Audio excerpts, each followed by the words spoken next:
Hi everyone, how's it going? Eu sou a Teacher Thaís Eliano e eu ensino inglês básico aqui no canal, para quem precisa sair do zero. Hoje eu vou falar do famoso verbo to be, o verbo mais importante na língua inglesa e o mais falado também. Por quê? Porque ele expressa dois significados, ser e estar. Ele é um verbo auxiliar, ele é um verbo de ligação, enfim, ele é tudo de bom. Let's go?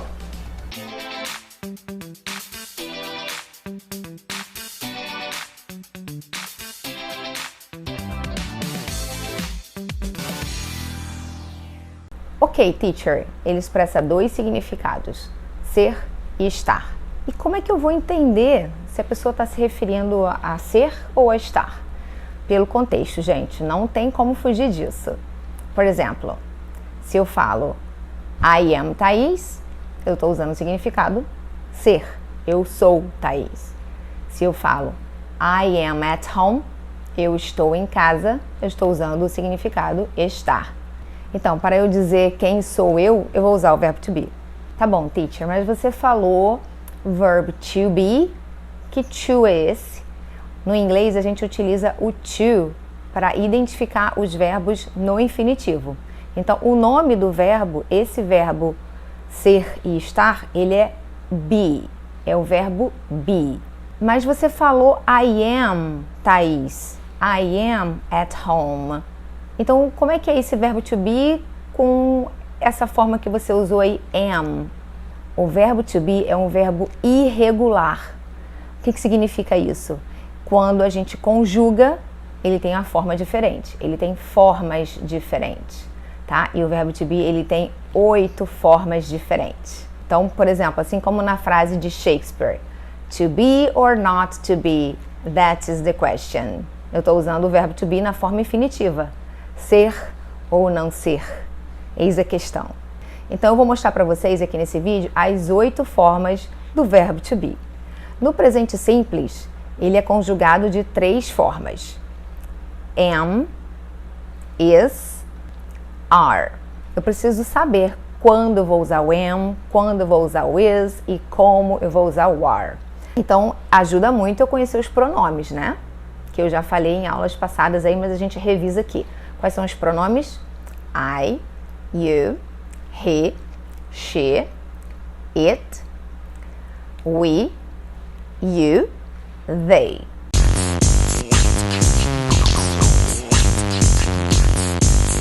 Mas antes de explorar essa parte com os pronomes, a conjugação do verbo to be no presente com os demais pronomes, vamos falar das 8 formas que eu mencionei. Am, is, are, no presente, no passado, was, were, no futuro simples, will be, no particípio presente, been, e no particípio passado, been. O som parece ser igual, mas não é, é diferente. No particípio presente é been, com ing no final, a gente dá uma alongada no n, been, quase falando um G, mas não fala, ele fica preso lá atrás, been. E no particípio passado é been, been. Tem som de um ezinho, né? Então, vamos lá. Eu vou dar um exemplo para cada forma. No presente, eu vou usar o am, is e are para expressar fatos, rotinas, né? Ações habituais. Então, por exemplo, no presente simples, a afirmativa vai ser I am Thaís. I'm Thaís. Na negativa, vai ser I'm not. Eu vou juntar o not. I'm not Maria. E na pergunta, o verbo to be, como ele é um auxiliar, como eu falei lá na frente, ele vai lá para frente da frase e ele transforma a frase na interrogativa. Am I Thaís? Am I a teacher? E o is, vamos dar um exemplo com o is. O is eu vou usar para he, she e it. Miguel is my son. Afirmativa. Na negativa. Miguel is not my son. E na interrogativa. Is, bota o is lá na frente. Is Miguel my son? Is Miguel my son? Então eu poderia usar tanto com o pronome he is my son, Is he my son? He is not my son. Quanto para she is my friend. Is she my friend? She's not my friend. Com o are agora, eu posso tanto falar you are my student, no singular, porque o you representa a segunda pessoa do singular, como you are my students, porque o you também representa a segunda pessoa do plural, vocês. Como eu vou saber? Através do contexto. You are my students. Então, eu estou falando com vocês, ok?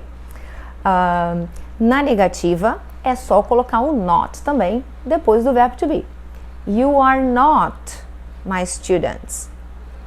E eu tenho duas formas contractas para essa negativa. Por que essa forma contracta? É porque a gente está falando, então a fala ela tem a tendência de reduzir, né? A lei do menor esforço, isso também acontece no inglês. Então nós temos aqui, you are not my students. Qual é a forma contracta de you are not? Duas. You're not my students. Eu faço a contracta do you com o are. Your. O som é esse mesmo, gente. Parece o seu, né? Em inglês. Your. Mesmo som. You're not my students. E a segunda contracta eu vou juntar o are com o not. You aren't my students. You aren't my students. E a interrogativa? O are lá na frente. Are you my student? Are you my student? Yes, you are. Great.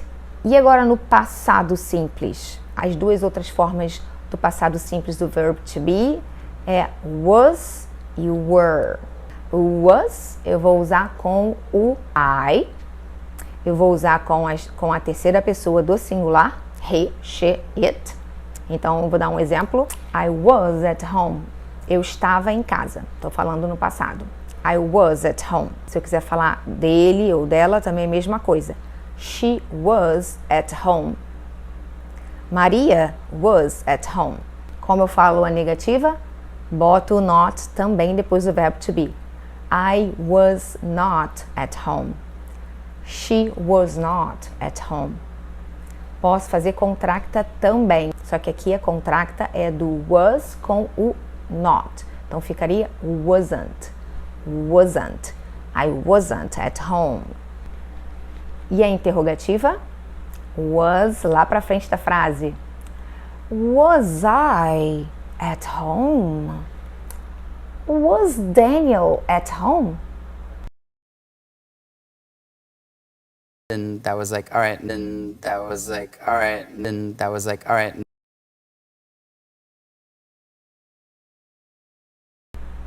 E o were, a mesma coisa, só que o were eu vou usar com as pessoas do plural, ok? Então vai ser you, vocês, no plural, quando eu estiver me referindo a vocês.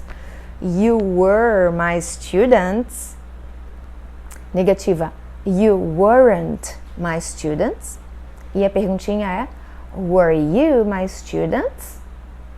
A forma do futuro simples, teacher, como é que fica? Eu tenho que colocar o will para indicar futuro.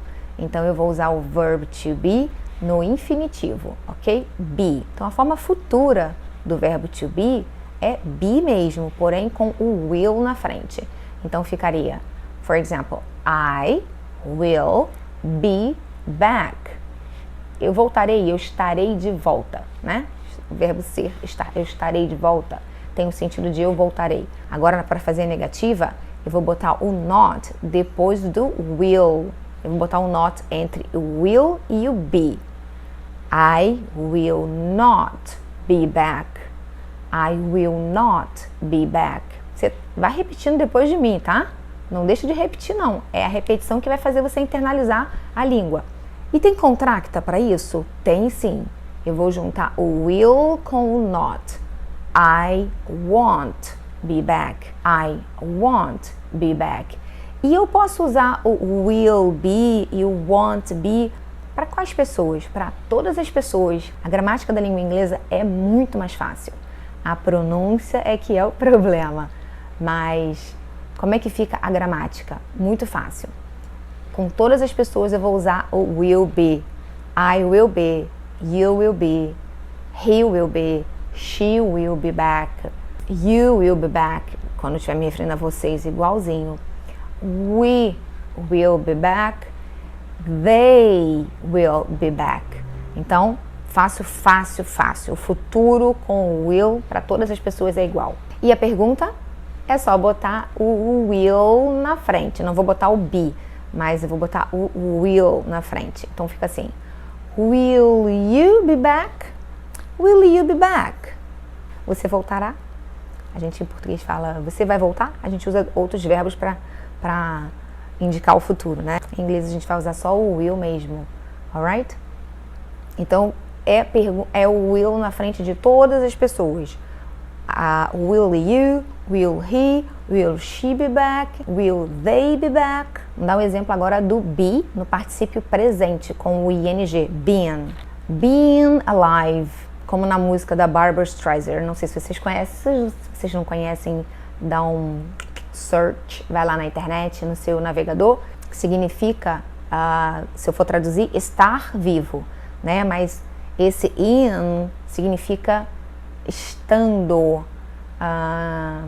Se eu colocar o ing nos outros verbos, eu tenho uma ideia realmente de gerúndio. For example, loving, amando, being, sendo, tá? Mas se eu for traduzir, being alive, estar vivo, right? E agora, o último exemplo no particípio passado, been. Para eu usar o verb to be no particípio passado, eu vou ter que usar o verb to be nos tempos verbais perfeito, perfect, que nós temos alguns outros, não temos apenas um não. Mas lá pra frente a gente fala sobre isso. Então, for example, I have been there. Eu vou usar o been junto com um outro verbo para fazer auxílio, para auxiliar, para dar apoio a ele, né? É o have, é o verbo ter. I have been there. Cuidado que não é have, alright? Have. I have been, vamos pronunciar direitinho? Been, I have been there. E tem uma forma contracta aí para facilitar a fala, que dificilmente você vai ouvir nos filmes e na TV ou em músicas.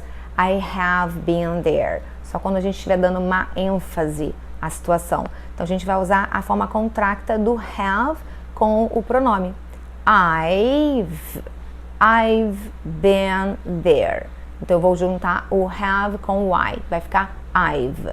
Guys, essa foi uma aula mais panorama para vocês terem uma ideia geral das formas do verbo to be. Por ele ser um verbo irregular, então ele tem uma forma diferente de se apresentar.